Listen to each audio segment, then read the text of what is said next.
Богатые торговые ряды, концерт народных коллективов, детские развлечения. В поселке Жешерд выходные стали настоящим праздником. В районе долгое время не проводили масштабные события из-за ковидных ограничений. В этот раз совместили сразу 3 повода. Проводы зимы, начало празднования столетия Усть-Вымского района и ярмарку выходного дня. Ольга Коняева тоже вкусила местные яства. Хлеб да соль вам, гости знатные! Хлеб, выпечка, молоко, сыр крестьянский. Свежие пирожки, хачапури, сосиски и котлеты в тесте – лучшая замена бургерам и хот-догам. Разбирают быстро, тем более предприятие местное. В Черном Яре у фермера Емзари Дарсалия пекарня, в деревне Окват хозяйство на 280 голов и сыроварня. Всего в Усть-Вымском районе 4 крупные фермы. Качество и вкус продукции здесь всем известен. А рядом горячие напитки от жешердских красавиц.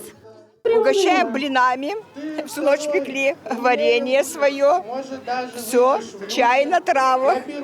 На площади перед Домом культуры не протолкнуться. Праздничная программа и богатые торговые ряды. После долгого ковидного затишья душа, как говорится, развернулась. В этом году Усть-Вымскому району исполнится 100 лет. Этот праздник только первый в череде предстоящих. И хочется верить, что уже ничего нам не помешает в ближайшем будущем провести фестиваль традиционной культуры коми народа Ентенца-Югар и районный праздник «Птица счастья 2022», и Герасимовскую ярмарку, и многие значимые для района мероприятия, по которым уже так соскучились наши жители. Собрались у нас местные сельхозтоваропроизводители, производители продукции из близлежащих регионов, а также Россия, Вологодская область, Кировская область. Данное мероприятие проходит у нас в рамках празднования столетия Усть-Вымского района.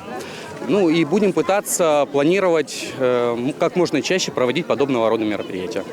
Для самых маленьких карусели, пони, вкусные сладости. Для тех, кто постарше, текстиль, все для дома и, конечно, свежие деликатесы. Все свое, отечественное, а главное свежее и натуральное. 2 десятка предприятий. У вологодцев товар эксклюзивный. Куропатки, перепелки. И это кроме известных на всю страну сыров и масла.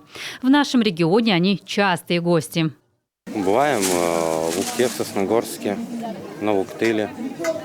Усть-Вымский, Сыктывдинский, Усть-Куломский район, столичные предприниматели наших все же больше. Кочпанское крестьянско-фермерское хозяйство работает не первый год. Свинина, телятина и даже баранина и их продукцию в Коми знают и любят, а потому всегда приглашают на ярмарки. Есть у нас цех по переработке мяса, это делаем полуфабрикаты. Есть цех также, молочный цех, где творожок, сливки, молоко, все свое. Есть также, вот, пожалуйста, варят и холодцы. Ну, хозяйство у нас большое, и мясо у нас очень хорошее. Тут же продукция из Сыктывдинского района. Не только свежее мясо, шашлык манит ароматом. Мимо не пройдешь. Продукция фермы Светланы Батареевой в столичных магазинах пользуется спросом.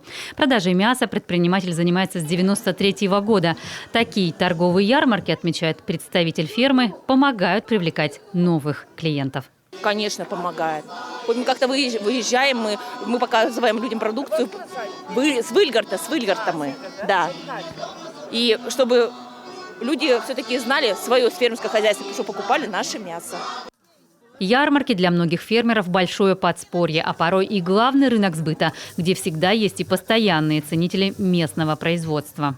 Копченый окорочек, сальцо, сырок. И жену в придачу. Понятно. С собой все, да? Нет, довольна очень. Погода позволяет, очень хорошо. И давно ярмарки такой не было? Великолепная ярмарка. На любой вкус можно купить было много чего. Мы тоже купили, сумку уже отправила домой. Сало, рульку на холодец и ножки свиные. Очень интересно, тем более спустя такой долгий перерыв, когда не было никаких праздников. Форельку большую. Форель. Сейчас засолим ее. О, вот вкусно. Самая длинная очередь за коми, рыбой, вяленая, малосольная, горячего и холодного копчения. Каких только нет представителей ихтиофауны. В Жешерде распродали все, что привезли, что сравнимо с днем работы в своем магазине. Предприятие наше развивается бурными темпами. В городе мы уже открыли 2 магазина, еще плюс 2 магазина. Теперь нас 8 в городе. Как видите, нас и в Жешерте рады видеть очень. Конечно же, это наша традиционная переработочка и свежевыловленная форель. Вот, посмотрите. Вон какие рыбешки. Видите? Шикарнейшие. Форель выращивают в Нювчиме и Кажеме, поэтому наисвежайшая вчера еще плавала. Предприятие работает как прежде. Санкции никак не повлияли, но трудности и не пугают. В планах идти только вперед. Ольга Коняева, Дмитрий Ведерников, телеканал Юрган.